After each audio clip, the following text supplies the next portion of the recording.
নমস্কার, শুভ সন্ধ্যা। আজকে শনিবার 11 এপ্রিল 2026।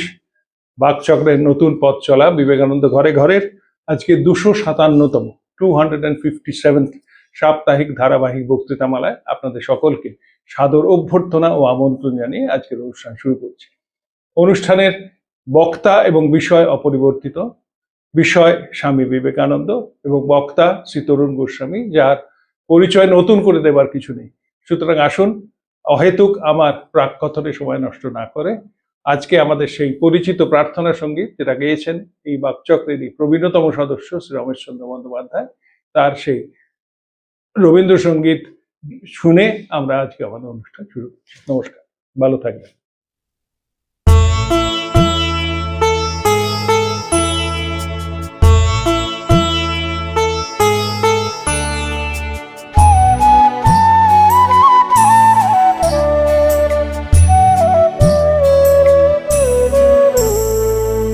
তোমারে করিয়াছি জীবনের ধ্রুবতারা, এ সমুদ্রে আরো কবু হব না গো পথহারা।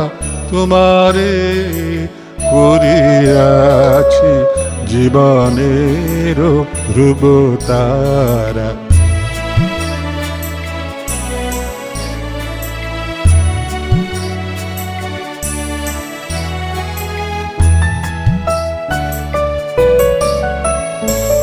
যেথায় আমি যাই না গো তুমি প্রকাশিত থাকো, যেথায় আমি যাই না গো তুমি প্রকাশিত থাকো।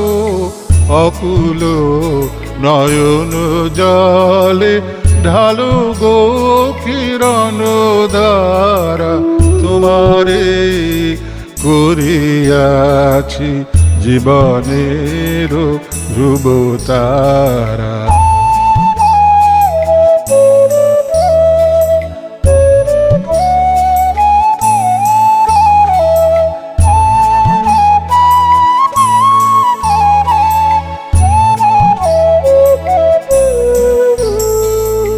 তব মুখ সদা মনে জাগিতেছে সঙ্গপানে, তিলেকো অন্তর হলে নাহিরি কুল কিনারা। তব মুখ সদা মনে জাগিতেছে সঙ্গপানে, তিলেকো অন্তর হলে নাহেরি কুল কিনারা। কখনো বিপথে যদি ভ্রমিতে চায় হৃদি, কখনো বিপথে যদি ভ্রমিতে চায় হৃদি, অমনীয় মুখ হেরি শরমে যে হয় সারা। তোমারে করিয়াছি জীবনের ধ্রুবতারা, এ সমুদ্রে আরো কবু হব না গো পথহারা। তোমারে করিয়াছি জীবনের ধ্রুবতারা।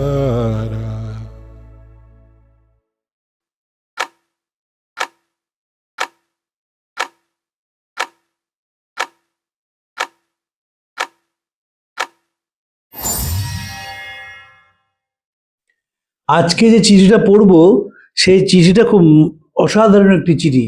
এখনকার বলা হচ্ছে চিঠিটা মজার চিঠি না, অসাধারণ চিঠি। স্বামীজি ফ্রেঞ্চে লিখেছিলেন। প্রিয় মাদমোজেল, এবং ফ্রেঞ্চে চিঠিটা লিখেছেন, নিজেই লিখছেন যে চিঠিটা আমার নিজের এখানে, কিন্তু জানি না কোন নিয়তি আমার জন্য আজাব।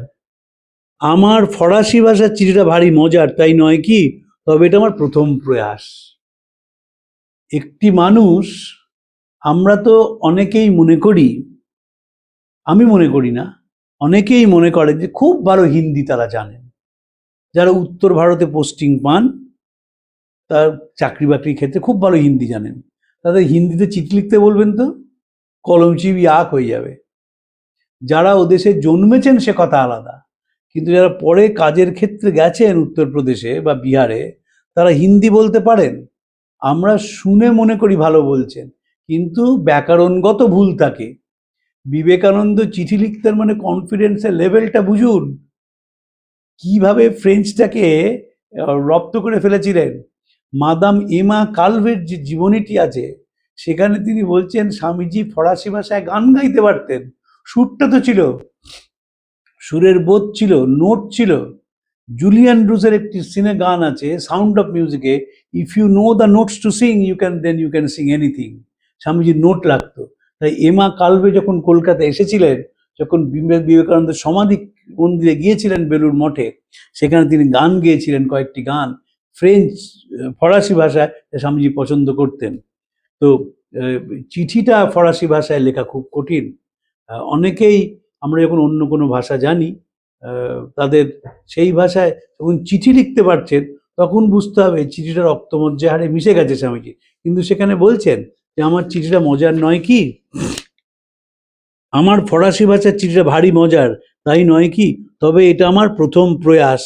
প্রথম প্রয়াসে চিঠি লিখে ফেলেছেন, এবং চিঠি লিখে ফেলে এখানে আমি খুব সুখী ও পরিতৃপ্ত আছি। অনেক বছর পর ভালো সময় কাটাচ্ছি। মাদমুজেল মানে মাদাম এমা কালভেকে চিঠি লিখছেন, এবং সে অনেক বছর পর আমি ভালো সময় কাটাচ্ছি। মা বুয়া সঙ্গে আমার এখানকার জীবনযাত্রা বেশ তৃপ্ত। রাশি রাশি বই, চারদিকে শান্তি, আমাকে পীড়িত করে এমন জিনিস এখানে নেই। আমি জানি না কোন নিয়তি আমার জন্য অপেক্ষা করছে। শুধু এইটুকুনি আজকে আমরা আলোচনা করব। চারদিকে রাশি রাশি বই, রাশি রাশি বই, চারদিকে শান্তি, আমাকে পীড়িত করে এমন জিনিস এখানে নেই। যার বাড়িতে স্বামীজি গিয়েছিলেন, তিনি ফরাসি ভাষা ছাড়া কিছু জানেন না, এবং তাকে বিভিন্ন পত্রপত্রিকায় লিখে উপার্জন করতে হতো। এই ফ্ল্যাটটাও উপরে আমরা বাকচক্রের যে চিঠি নিয়ে আলোচনা করেছি, স্বামীজি বলছে যে সিঁড়ি ভেঙে উঠতে হয়, তাতে কোনো কষ্ট নেই, এবং তার সাদামাটা জীবন ছিল। কিন্তু স্বামীজির সঙ্গে অনেক জায়গায় তার আদর্শগত মিল ছিল। আমাকে মাঝে মাঝেই অনেকে জিজ্ঞেস করেন, এখন একটু বয়স হয়েছে বলে আমাকে কিছু বলেন না, কম বয়সে লোকে রেগে যেত। স্বামীজির যত বন্ধু বান্ধব সব পাশ্চাত্যে, কারণ এখানে তো বলার কেউ ছিল না। এখানে স্বামীজির কাজ আর কাজ। বেলুড় মঠে গুরু ভাইদের সঙ্গে আলোচনা করতেন, রঙ্গরসিকতা করতেন, কিন্তু অবকাশ তো স্বামীজির নেই। অবকাশের গল্পও হতো না। যেমন ধরুন, স্বামীজি প্রথমবার বিদেশ থেকে এসে গিয়েছিলেন মনমথনাথ ব্যানার্জির বাড়ি। সেই মনমথনাথ ব্যানার্জির বাড়ি দার্জিলিংয়ে ছিল, এবং দার্জিলিংয়ে স্বামীজি সেই বাড়িতে ছিলেন। স্বামীজি সেইখান থেকে বেলুড় মঠ কলকাতায় ফেরেন এপ্রিল মাসের শেষে, এবং 1 মে রামকৃষ্ণ মিশন প্রতিষ্ঠা করেন 1897 সালে। মনমথ মুখার্জির বাড়ির যারা গৃহবধূ ছিলেন, মহিলা ছিলেন, তারা দুপুরবেলায় খাওয়ার পরে একটু বিশ্রাম করছেন, গল্পগুজব। স্বামীজি বললেন, কি হলো? মেলে চলুন, ঘোড়ায় চড়তে হবে। ভাবুন, বাড়ির গৃহবধূদের 1897 সালে একজন ঘোড়ায় চড়াচ্ছেন, তিনি একজন গেরুয়া পরা সন্ন্যাসী। চিন্তা করতে পারেন স্বপ্নে? তখনকার দিন তো এখনকার বললে হবে না যে আমি গিয়ে ঘোড়ায় চড়ে ফেললাম। 1897 সাল, দার্জিলিংয়ের ম্যাল, এবং দার্জিলিংয়ে সাহেবরা যেতেন, বাঙালিরা অনুকরণ করার জন্য দার্জিলিং গিয়ে ওভারকোট পরতেন। সেইখানে দাঁড়িয়ে বাড়ির মেয়েদের স্বামীজি সেই ঘোড়ায় মেলে করে রয়েছেন। আমি দেখেছি, আমি ওই বাড়ির সঙ্গে যোগাযোগ ছিল বলে আমি দেখেছি, স্বামীজি বড় বড় 3 ডাইমেনশনাল সব পোস্টারের মতন নিয়ে এসেছিলেন। আঙুর আবার একটু ঘোরালেই সেটা আপেল হয়ে গেল, আবার একটু ঘোরালেই কলা হয়ে গেল। আমেরিকায় যেসব ফল পাওয়া যায় এখানে পাওয়া যায় না, সেখানে তিনি বাড়ির মেয়েদের জন্য নিয়ে এসেছিলেন। মানে শিকাগোয় গিয়েও বা ইউরোপে এসেও তাদের কথা বলেননি, তাদের তিনি উপহার দিয়েছিলেন। আর একটা কথা মনে রাখতে হবে, যিনি লোকেশ্বরানন্দজি সবসময় বলতেন যে স্বামীজির মধ্যে একটা আভিজাত্য ছিল। যে বাড়িতে জন্মেছিলেন আভিজাত্যটা ছিল চূড়ান্ত। তাই কিরম করে সামাজিকভাবে ব্যবহার করতে হয় তার প্রকৃষ্ট উদাহরণ ছিলেন স্বামীজি। এবং সবচেয়ে বেশি ভালোবাসতেন বই পড়তে এবং চুপচাপ থাকতে। সেই বই পড়ার সুযোগটাই স্বামীজি পেলেন না। ৩৯ বছরে চলে গেলেন সেটা বড় কথা নয়। এই লড়াই শুরু হয়েছিল ২৯ বছর বয়স থেকে। ঠাকুর চলে গেলেন ১৮৮৬ সাল। ১৮৮৮ সাল থেকে পরিব্রাজক বিবেকানন্দ ভারতবর্ষের বিভিন্ন জায়গায় ঘুরলেন, ভারতবর্ষটাকে খুব কাছ থেকে দেখলেন। আমাকে অনেকে বলেন যে স্বামীজির সমকালে কেউ ভারতবর্ষের কথা লিখতে পারলো না কেন, বা এখনো লিখতে পারলো না কেন। আমি বলি তার কারণ হচ্ছে যে স্বামীজি ভারতবর্ষটাকে দেখেছিলেন এবং সাধারণ মানুষের সঙ্গে ওপর স্বামীজির এতটা বিশ্বাস ছিল, তার উদাহরণ দিচ্ছি। পরিব্রাজক গ্রন্থে স্বামীজি এক জায়গায় লিখছেন ভারতবর্ষের যারা জাহাজে সাধারণ কর্মী হয়ে যায় তাদের কথা বলেছেন। সাহেবরা প্রচার করত যে এই কর্মীরা বিপদে বলে, সারেং মাল্লা এইসব যারা মাঝি মাল্লা, এরা বিপদে পড়লে ভয় পায় এবং এগোতে পারে না। এটা ছিল বিশ্বাস আমাদের। স্বামীজি কন্ট্রাডিক্ট করলেন, যখন বিপদ আসে সাহেব মাল্লা মাঝি তারা মদ খেয়ে পড়ে থাকে, ভয় এগোতে পারে না, এরা বুক চিতিয়ে এগোয় এবং কোনো বিপদ আসে না। দুটো লাইন মাত্র লিখেছেন, 3টে লাইন আপনারা পাবেন না। দুটো লাইনের মধ্যে আমাদের যে ডেলিভারেটলি ডিফেম করা হতো, যারা স্বামীজি মনে প্রাণে বিশ্বাস করতেন, যারা সাহেবদের পরিকল্পনা, যারা জোর গলায় বলেছেন। আর ওই সমকালে কেউ একথা লিখতে পারেননি, কারণ দেখেননি তো কেউ দেশটাকে। স্বামীজি একটা মাঝি মাল্লা জাহাজে করে যাচ্ছেন, তারা গরম পড়লে লাফিয়ে সমুদ্রে স্নান করে, কারণ বয়লার তো ভীষণ ইঞ্জিনটা গরম হয়ে যায়, সেটাও লিখছেন। এবং এদের কথা লিখছেন, যেখানে আছেন ভারতবর্ষের কথা ভাবছেন। এবং পরিব্রাজক বিবেকানন্দ, মনে রাখতে হবে পুনাতে ফ্রেঞ্চ শিখে ফেলেছিলেন, কিন্তু ফ্রেঞ্চটা পুনাতে শিখেছিলেন। তিনি কি জানতেন যে শিকাগোয় বিখ্যাত হবেন? তিনি কি জানতেন ইউরোপে যাবেন? তিনি কি জানতেন ফ্রান্সিস লেগেট বলবেন যে আপনি যদি ইউরোপে কাজ করতে চান হয় আপনাকে জার্মান জানতে হবে না ফ্রেঞ্চ জানতে হবে? সেই চিঠিও আমরা পড়েছি এখানে। তো কিন্তু ফ্রেঞ্চটা শিখে ফেলেছিলেন স্বামীজি দেশে থাকতে থাকতেই। দেশে কারুর সঙ্গে ফ্রেঞ্চে কথা বলতেন আমার মনে হয় না, কিন্তু শিখেছিলেন। ছবি আঁকা, একটা ছবি আঁকা ইটালিতে এক ভদ্রমহিলাকে স্বামীজি গেছেন, তাকে ছবি আঁকা শিখবেন, তাকে একটা ফল উপহার দিয়েছেন। তার কারণ গুরুকে গুরুদক্ষিণা না দিলে বিদ্যা অর্জন করা যায় না। কিন্তু সময়টা পেলেন কোথায়? তার যে ছবি আঁকার ক্যালিবার, তার কোনো ছবি আঁকেননি, আমরা কোনো ছবি একটি ছবি দেখেছি রামকৃষ্ণ মিশনের সিম্বল। ওই ছবিতেই বোঝা যায় যে কি গভীর বোধ ছিল।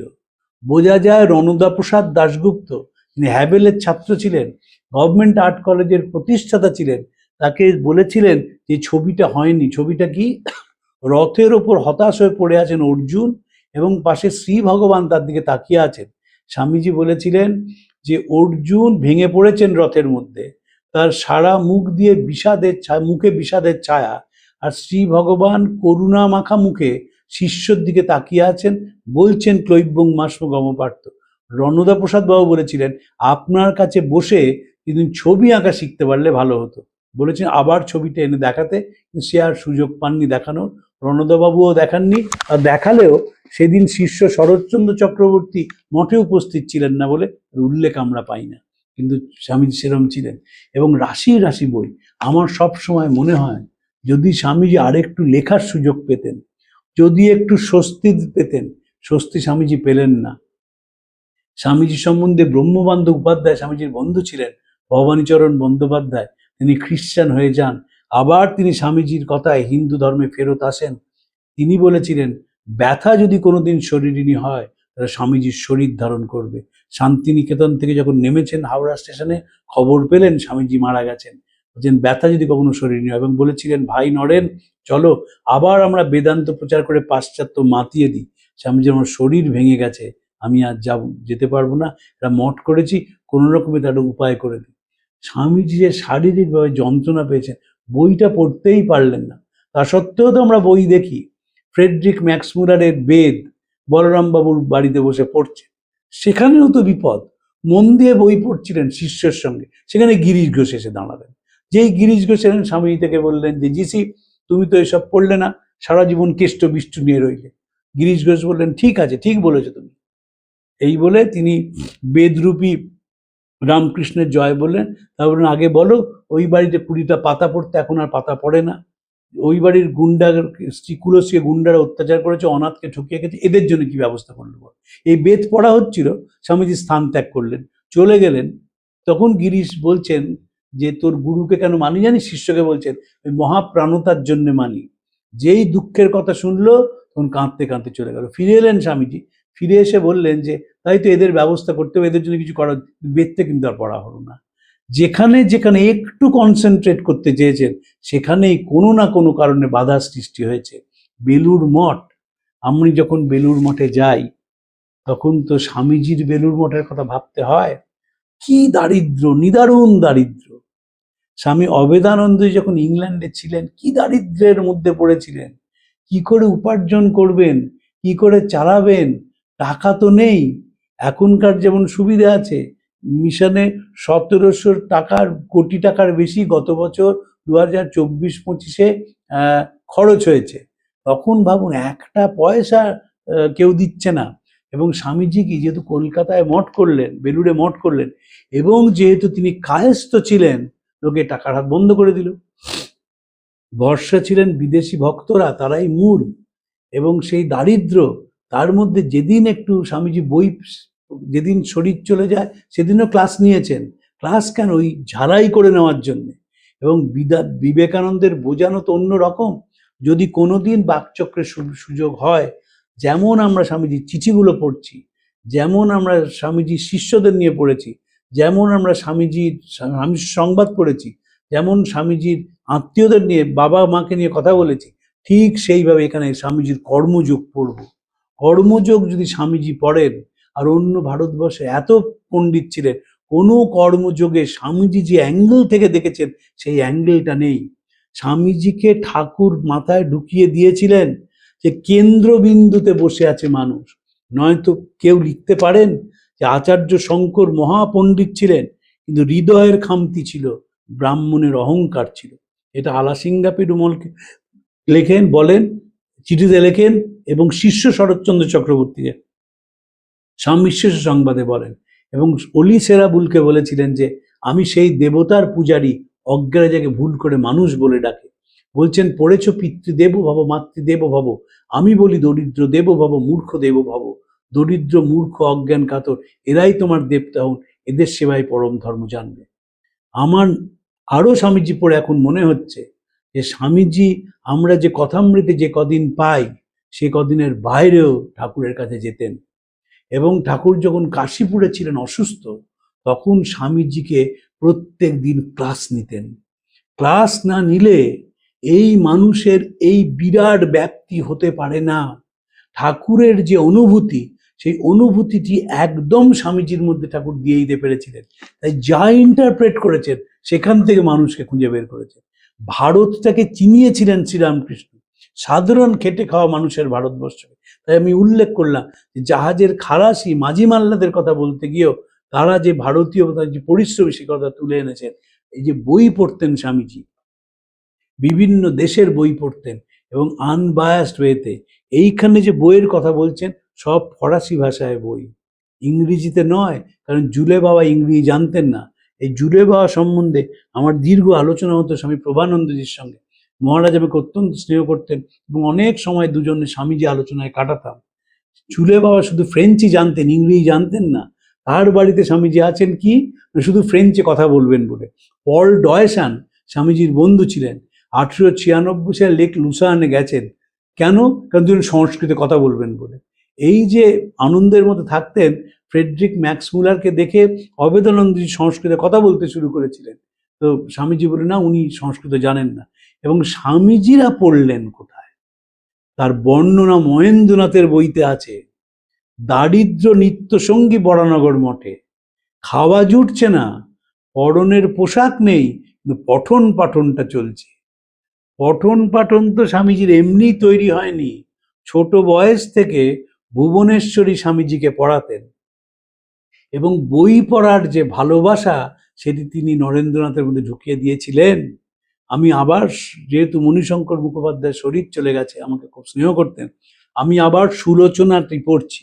সুলোচনা বিশ্বনাথ দত্তের লেখা উপন্যাস, সেটি গোপাল দত্তের নামে বেরিয়েছিল, বিশ্বনাথ দত্তের কাকা, স্বামীজির দাদু, কিন্তু স্বামী তাঁর লেখা, এবং সে ভাষা পড়লেই বোঝা যায় কি ভাষার ওপর দখল ছিল। জেনেটিক্যালি বিবেকানন্দ ওয়াজ ইন্টালেকচুয়াল, কিন্তু তো একা নন, তার দুই ভাইও তো সেরকম ইন্টালেকচুয়াল, তার দুই ভাইও তো বই নিয়ে ধরে জীবন কাটিয়েছেন। মহেন্দ্রনাথ সম্বন্ধে আমার একজন বিখ্যাত ঐতিহাসিক বলেছেন, তিনি হচ্ছেন ভারতের ইভেন বাতুতা, যা ভ্রমণ করেছেন ইউরোপটা, যা ভ্রমণ করেছেন এশিয়া, কল্পনা করার জন্য। ভূপেন্দ্রনাথ তো শিক্ষিত পণ্ডিত ছিলেন, স্বামীজিও এই রাশিকৃত বই আর চারদিকে শান্তি আমাকে পীড়িত করে এমন জিনিস এখানে নেই। তাকে কি পীড়িত করে? পীড়িত করে এখানকার চিঠি, এই পাচ্ছি না, এই মঠ চালাতে পারছি না, এই অসুবিধে হচ্ছে, কারণ তখন তো বেলুড় মঠ তৈরি হয়ে গেছে। প্রথম চিঠিতে তো বেলুড় মঠ নেই, স্বামী যখন পরিব্রাজকের আগের চিঠিগুলো লিখছেন, 1896 সালের চিঠিতে বেলুড় মঠ নেই, এখনকার চিঠিতে বেলুড় মঠ হয়ে গেছে, তিনি প্রতিষ্ঠা করেছেন। এবং সেই মঠের চারদিকে বই এবং শান্তি। যদি স্বামীজি বই পেতেন আমরা কি হতো? স্বামীজির নিজের লেখা একটি শ্রীরামকৃষ্ণের উপর বইয়ের প্রয়োজন ছিল। স্বামীজিকে যতবার বলা হয়েছিল, তিনি বলেছেন শিব গড়তে গিয়ে বাঁদর গড়ে ফেলবো না। এটাও যেমন একটা দিক। চিঠির মধ্যে আছে, সুরেন্দ্রনাথ মিত্র যখন লিখেছিলেন ঠাকুর সম্বন্ধে, বলেছিলেন তোমরা যেমন দেখেছো তেমনি বলবে। কেন? কারণ বাকি সব বইতে ঠাকুরের অবতারত্ব নিয়ে কথা ছিল, স্বামীজি এটির বিরুদ্ধে ছিলেন। ঠাকুর সম্বন্ধে স্বামীজি অ্যাসেসমেন্ট করেছিলেন প্রমোদ দাস মিত্রকে চিঠিতে, এক লাইন আছে, এক লাইন মাত্র, বলছেন বদ্ধ জীবের প্রতি এত ইন্টেন্স সিম্প্যাথি আর কারুর মধ্যে দেখিনি। স্বামীজির একটি চিঠি আছে স্বামী রামকৃষ্ণানন্দজিকে লেখা 1895 সালে, সেখানে বলছেন তিনি মেয়েদের পোশাক পরতেন এবং বলছেন শিখিয়েছিলেন সব মেয়ের মধ্যেই মাকে দেখার। ঠাকুর ট্রান্সভার্সাইট নয়, কেন পোশাকটা পরেছিলেন? পড়েছিলেন মেয়েদের সম্বন্ধে ফিলিংটাকে ইন্টেন্স করার জন্যে। এবং বলছেন যে ভারতবর্ষের কোথায় বিপদ? ভারতবর্ষের মেয়েদের পায়ে দলা, এবং জাত জাত করে দেশটা শেষ হয়ে গেল। 1895 সালের চিঠি, মেয়েদের পায়ে দলা, এবং সেটি শেখাচ্ছেন কে? শ্রীরামকৃষ্ণ। কিভাবে শেখাচ্ছেন? নিজে মহিলাদের পোশাক পরে। তিনি মানসিকভাবে নারীদের সঙ্গে সংযুক্তিকরণ তার হয়েছিল, এবং তিনি শিখিয়েছিলেন নরেন্দ্রনাথকে, উজাড় করে দিয়েছিলেন নিজেকে। কাশীপুরে আমি নিশ্চিত তিনি নিজে স্পেশাল ক্লাস নিতেন, তার কথা কেউ বলেননি, না তিনি বলেছেন না স্বামীজি বলেছেন। দু লাইনে সেরে দিয়েছেন যে তিনি ছুঁয়ে দিলেন, মনে হলো একটা ইলেকট্রিক কারেন্ট আমার দেহের মধ্যে প্রবেশ করলো। তাকে বলতে যাব, দেখি তিনি কাঁদছেন। এই যে তোকে সব দিয়ে আমি ফকির হলুম, বাস্তবিক তিনি সব দিয়ে ফেলেছিলেন। একটা জিনিস দিয়েছিলেন, কনসেন্ট্রেশন। খুব কম সময়ের মধ্যে বইয়ের মধ্যে ডুবে যেতে পারতেন। এনসাইক্লোপিডিয়া পড়ছেন, সে গল্প আমরা জানি, যখন পরিব্রাজক বিবেকানন্দ এনসাইক্লোপিডিয়া পড়ছেন, পড়ে ফেরত দিয়ে আসছেন। আমাকে একজন বামপন্থী চিন্তাবিদ বলেছিলেন, ওসব তোমাদের গাল গল্প, ওইভাবে কেউ পড়তে পারে না, কেউ পাতা উল্টে যাবে আর মনে থাকবে তারা। পরে সাইকোলজি পড়তে গিয়ে দেখেছিলাম, যাদের এরকম, যারা গিফটেড হয়, তারা পাতাটা সোজা পড়ে না, একটা পাতা পড়ে, বাকিটা একেবারে শুষে নেয়। বিবেকানন্দ সেই শুষে নিতে পারতেন। এবং ভারতীয় দর্শনে আছে, আপনি মন দিয়ে কোনো বই পড়েন, শুধু চোখ পড়ে না, হৃদয় পড়ে না, দেহের প্রত্যেকটা সেল সেটা ধরে রাখে। বিবেকানন্দ সেইভাবে পড়তে পারতেন, তাই তিনি সবচেয়ে আনন্দ পেতেন যখন তার কাছে বই থাকতো। দরিদ্র মঠ এনসাইক্লোপিডিয়া কিনতে পারেননি, কিন্তু এনসাইক্লোপিডিয়া আনিয়ে পড়ে ফেলেছিলেন। কারণ কি আছে এনসাইক্লোপিডিয়ার মধ্যে? আমরা তো স্বামীজিকে দেখিনি, স্বামীজির পড়া নিয়ে বলতে পারবো না, কিন্তু রঙ্গনাথানন্দজিকে দেখেছিলাম। এমন কোনো সময় নেই বই পড়ছেন। যখন গোলপার্কে আসতেন তখন তো তার শরীর ভালো, আমি বয়স্ক মানুষের কথা বলছি না, দীর্ঘ জীবন, তার রোগ ভোগ হয়েছিল, সব সময় বই পড়ছেন। বই শুধু পড়ছেন না, আধুনিক বই সেইটি পড়ে ফেলছেন। আমার মনে আছে নেপালে গিয়েছিলাম, মহারাজ একটি বক্তৃতা করেছেন রোটারি ক্লাবের একটি অনুষ্ঠানে, সেখানে বলেছিলেন রাসেলের কথা, যে আমরা বিলিয়ার্ড বল হয়ে গেছি, our duty is to collide against each other. সব সময় বইয়ের মধ্যে আছেন, সব সময় চিন্তার মধ্যে আছেন। বিবেকানন্দের এটি ছিল, সব সময় চিন্তার মধ্যে আছেন এবং চতুর্দিকে বইয়ের মধ্যেই তিনি শান্তি পেয়েছেন। আমরা বিবেকানন্দকে শান্তি দিতে পারিনি। আমরা বিবেকানন্দকে নানা সময় পীড়িত করেছি, নানাভাবে পর্যদুস্ত করেছি, নানাভাবে সমালোচনা করেছি। বারবার ভুলে গেছি ছেলেটার বয়স তো 30 বছর রে বাবা। যখন দেশে ফিরে এলেন সবাই প্রশ্ন করলো, স্বামীজি কি খেতেন? আমরা তো বিশ্বাস করি যে বাঙালি ভারতবর্ষের সবচেয়ে বুদ্ধিমান জাতি। বিশ্বাস করি তো। যদি ইন্ডিয়ান মিররের এডিটর নরেন্দ্রনাথ সেন না হতেন, আমরা জানতেই পারতাম না বিবেকানন্দ শিকাগোয় কি বলেছেন। আমরা কেউ মানলামই না যে ভারতবর্ষকে তুলে ধরেছিলেন বিবেকানন্দ। তার কারণ হচ্ছে সাহেবরা আমাদের এমনভাবে ব্রেন ওয়াশ করেছিল, আমরা আমাদের দর্শন, আমাদের ইতিহাস, আমাদের সংস্কৃতি ভুলে গিয়েছিলাম। বিবেকানন্দের কাজের অ্যাসেসমেন্ট আমরা করলাম না। লোকটাকে কায়স্থ ছেলে বলে, লোকটিকে কালাপানি পার হচ্ছেন বলে পর্যদুস্ত করলেন। চলে গেলেন তখন 39 বছর বয়স, তখনও স্বস্তি নেই। বিবেকানন্দ এখনো স্বস্তি পান না, এখনো বহু লেখা হয়। কিছুদিন আগেই একজনের লেখা পড়লাম, তিনি বলেছেন যে বিবেকানন্দ যে বলছেন এসব ঠিক নয়। যিনি বলেছেন তিনি অর্ধেকটা বিবেকানন্দ পড়েছেন, তাই নাম আমি বলছি না, অর্ধেকটা পড়েছেন, পড়েনি, এখনো তার সমালোচনা আছে। সমালোচনা করে লাভ নেই। গুরু টু দ্য ওয়ার্ল্ড।